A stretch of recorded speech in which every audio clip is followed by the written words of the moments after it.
سيدنا محمد اللهم صل على سيدنا محمد وعلى آل سيدنا محمد اللهم صل على سيدنا محمد وعلى آل سيدنا محمد. Kita akan lanjut lagi ke dalam pembahasan yang sesuai dengan tema ini. Percaya kepada Allah Subhanahu wa Ta'ala. Percaya kepada Allah Subhanahu wa Ta'ala. Sekarang ini krisis yakin, krisis iman kepada Allah Subhanahu wa Ta'ala. Sekarang ini seperti itu.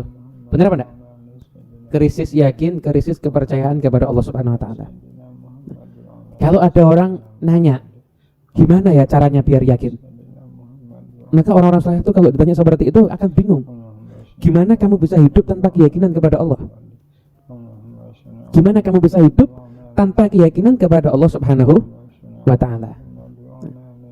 Semua nabi itu luar biasa hidupnya, penuh keyakinan. Nabi Ibrahim alaihissalam mau dilemparkan ke api, mengatakan apa? Hasbunallah wa ni'mal wakil. Hasbuna, cukup bagi kami. Siapa? Allah. Wa ni'mal wakil, dan Allah adalah sebaik-baik penolong. Hasbuna Allah, cukup bagi kami Allah. Wa ni'mal wakil. Ini kata-kata yang harus kita sering ucapkan, terlebih kalau kita sedang diuji oleh Allah Subhanahu wa Ta'ala. Semoga semua sedang mengalami ujian diangkat ujiannya oleh Allah Subhanahu wa Ta'ala, insyaallah. Amin ya rabbal alamin. Hasbuna Allah, cukup bagi kami Allah. Allah wa ni'mal wakil, dan dialah Allah adalah sebaik-baik penolong. Ketika sudah pasrah sama Allah, maka langsung Allah yang turun tangan, ya naru kuni bardan wa salaman ala Ibrahim. Hai api, jadilah kamu dingin dan menyelamatkan untuk Nabi Ibrahim. Nah, kalau kita nggak percaya sama Allah, tuh yang mau kita percaya siapa? Nah, kita ini harus yakin kepada Allah. Dan yang menyebabkan kita apa?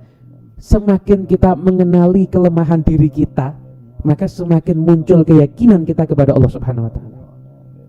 Nah, saya kasih contoh ya. Semakin kita meyakini kelemahan diri kita, maka semakin kita akan yakin kepada Allah Subhanahu wa Ta'ala. Contohnya begini.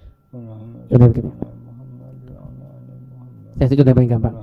Kita ini ada enggak manusia yang bisa mengelola rohnya sampai rohnya enggak meninggalkan jasadnya? Ada? Enggak ada kan? Orang hebat, panglima perang, mati enggak? Mati. Orang kaya? Mati. Presiden? Mati. Penguasa? Mati. Raja? Mati. Raja terhebat itu Nabi Sulaiman. Ya, akhirnya rohnya berpisah dengan jasadnya. Artinya apa? Enggak bisa loh. Roh yang ada pada diri kita aja ini kita enggak bisa kok ngurusinya. Kita enggak bisa mengelola roh kita agar tetap selalu sama kita, enggak bisa. Ya bisa kita. Terus siapa yang mengelola? Allah Subhanahu wa Ta'ala. Kita merencanakan sesuatu, ternyata gagal. Pernah apa enggak? Sering kan? Sering. Berarti apa? Ada kekuatan di balik semua rencana yang ada, dan kekuatan itu akan memaksa semua yang punya rencana untuk mengikuti rencana yang punya kekuatan. Kalau dalam istilah kerennya, ana urid anta turid wana wallahu fa'alul lima yurid. Ana urid, saya punya keinginan. Anta turid, kamu punya keinginan. Wallahu fa'alul lima yurid, sedangkan Allah pasti akan mengerjakan apapun yang Allah inginkan. Itu istilah tasawuf seperti itu. Cuma ini istilah tasawuf dulu kalau sama anak-anak pondok sering diselewengkan istilahnya. Kan ana urid anta turid itu diselewengkan. Ana analgin nahnu nofalgin anta antalgin. Dibuat kayak nama obat. Dibuat kayak nama obat. Nah, itu jadi ya harus percaya sama Allah kita. Yang Allah ngatur semuanya ini Allah. Semuanya yang ngatur Allah Subhanahu wa Ta'ala. Quran benar gak? Quran itu sainsnya terbukti benar. Berarti apa? Tidak ada satupun isi Quran itu yang salah. Quran lihat ceritanya. Anda lihat gimana Allah itu merubah keadaan. Kadang-kadang di luar akal, tapi terjadi. Anda bayangkan Nabi Musa dikejar-kejar sama Fir'aun. Bayangkan, sudah mau dibunuh sebelum lahir. Dicari sungai udah dibunuh. Sudah lahir, Nabi Musa dikejar-kejar sampai akhirnya ditaruh di satu peti, dialirkan di sungai. Akhirnya yang ngerawat Nabi Musa siapa? Istrinya Fir'aun sama Fir'aunnya kan? Fir'aunnya. Yang ngejar-ngejar membunuh siapa? Fir'aun. Anda bayangkan ini bayi dicari mau dibunuh, tinggal di rumah Fir'aun. Ada yang bisa ngatur skenario kayak begini kalau bukan Allah? Ada yang bisa ngatur? Gak ada. Gak ada yang bisa ngatur. Nabi Yusuf itu kalau Anda lihat kisah hidupnya, Anda bayangkan anak kesayangan dibuang ke sumur. Dibuang ke sumur. Itu sudah mau dibunuh sama saudaranya. Yang menyelamatkan siapa? Allah. Dibuang ke sumur, kok bisa diambil? Yang menyelamatkan ketika di sumur siapa? Allah. Jadi anak angkatnya Perdana Menteri Aziz, pejabat, digoda masuk penjara. Satu, ada enggak mantan narapidana jadi raja? Nabi Yusuf di penjara, padahal beliau itu enggak salah, tapi ketika beliau keluar, maka beliau pun menjadi seorang raja. Itu. Jadi penguasa sebelumnya itu di penjara. Dan maaf kadang-kadang sekarang dulunya penguasa, sekarang di penjara. Dulunya dikawal, sekarang di borgol. Nah, ini Nabi Yusuf alaihissalam itu begitu. Ya. Nah, yang ngatur semua ini siapa sih? Allah. Satu kisah lagi, kisah yang luar biasa ini. Nabi Muhammad SAW keluar dari kota Madinah. Maaf, Nabi Muhammad SAW keluar dari kota Makkah. Ketika itu beliau mau hijrah. Perpisahan dari kota Makkah, Nabi Muhammad memandang Ka'bah. Seraya mengucapkan kalimat perpisahan yang kurang lebih maknanya, kamu itu adalah tempat yang aku cintai. Kalau bukan orang-orang mengusirku, maka aku nggak akan keluar. Udah bagian sedihnya seperti itu. Keluar Nabi Muhammad SAW dengan hanya Sayyidina Abu Bakar As-Siddiq dan orang yang membantunya ketika itu. Kaum muslimin posisinya sangatlah lemah. Orang kafir Quraisy itu sangat kuat. Pergi Nabi Muhammad hijrah. Ketika hijrah yang diajak siapa? Sayyidina Abu Bakar As-Siddiq. Kenapa kok bukan Sayyidina Umar atau bukan Sayyidina Hamzah? Kalau Nabi Muhammad ngajak Hamzah atau ngajak Umar perlu sembunyi-sembunyi enggak? Enggak perlu. Loh, Sayyidina Hamzah enggak sembunyi-sembunyi kok. Sayyidina Umar enggak sembunyi-sembunyi. Terang-terangan Sayyidina Umar, malah nantang. Kalau zaman sekarang upload status. Saya mau hijrah, yang kepengin istrinya jadi janda, anaknya jadi yatim, silakan halangi saya hijrah. Nekat Sayyidina Umar itu. Kalau Nabi Muhammad bareng sama Sayyidina Umar, selesai enggak perkara ini? Selesai kan? Tapi enggak bareng sama Sayyidina Umar. Barengnya sama siapa? Sayyidina Abu Bakar Siddiq. Orang hebat. Tapi bukan jagoan perang. Tapi orang hebat beliau ini. Udah bayangkan sembunyi di gua. Ketika orang-orang kafir udah cari guanya, ketika itu satu posisi kalau mereka lihat kakinya, lihat Nabi Muhammad dan Sayyidina Abu Bakar Siddiq. Sayyidina Abu Bakar tekan. Nabi Muhammad apa? La tahzan innallaha ma'ana. Jangan sedih, Allah bersama kami. Yakinnya sama Allah itu luar biasa. Hasilnya apa? Ada yang ganggu enggak? Selamat apa enggak? Selamat kan? Kenapa? Yakin Allah. Jadi orang itu kalau sudah fokusnya itu mintanya hanya Allah, maka Allah itu pasti akan menolong dia. Tapi kalau dia ya ini ya Allah. Allahnya diduakan, ditigakan, diempatkan dengan yang lain, tidak bisa. Pertolongan Allah itu akan turun kalau kita hanya mengharap Allah, baru turun pertolongan Allah. Ini lihat kaki, kelihatan loh. Ini mau bunuh loh nih. Mau bunuh, bukan mau nangkep, mau membunuh. Dijanjikan apa? 100 ekor unta. Satu unta itu yang bisa dipakai untuk luar negeri itu harganya 200 juta. Anda hitung coba. 200 juta kali 100 berapa? 20 M. 20 M, bayangkan. 20 M itu buat yang bisa dapat bisa bunuh Nabi Muhammad. Gak nanggung-nanggung ketika itu orang-orang siap mengeluarkan hartanya demi untuk menghalangi Nabi. Selamat.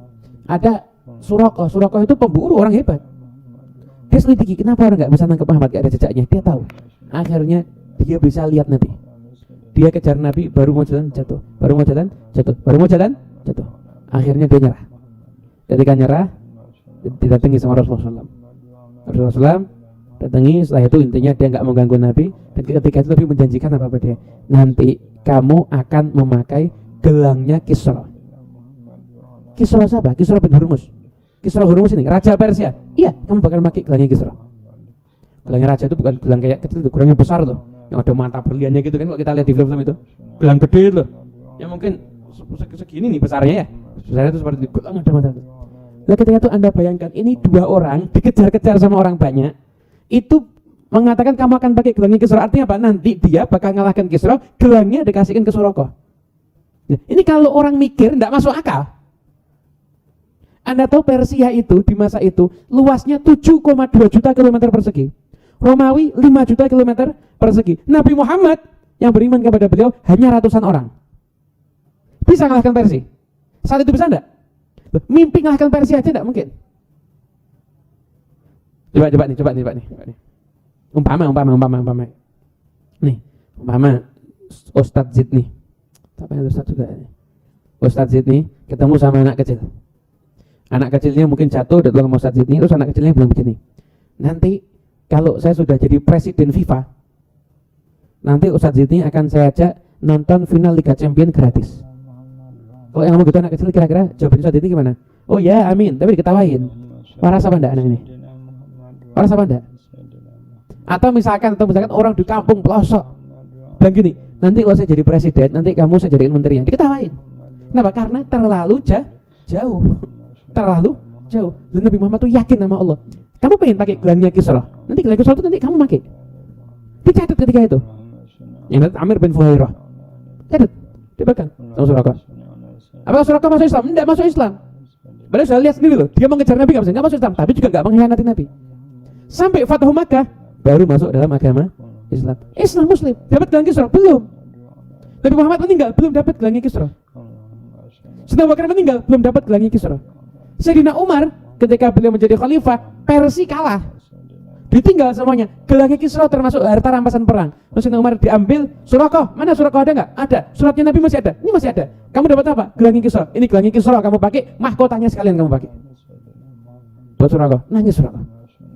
Ini dulu gelang yang pakai raja terhebat di dunia. Sekarang yang pakai seorang Arab dari suku yang nggak dikenal yang pakai gelang ini.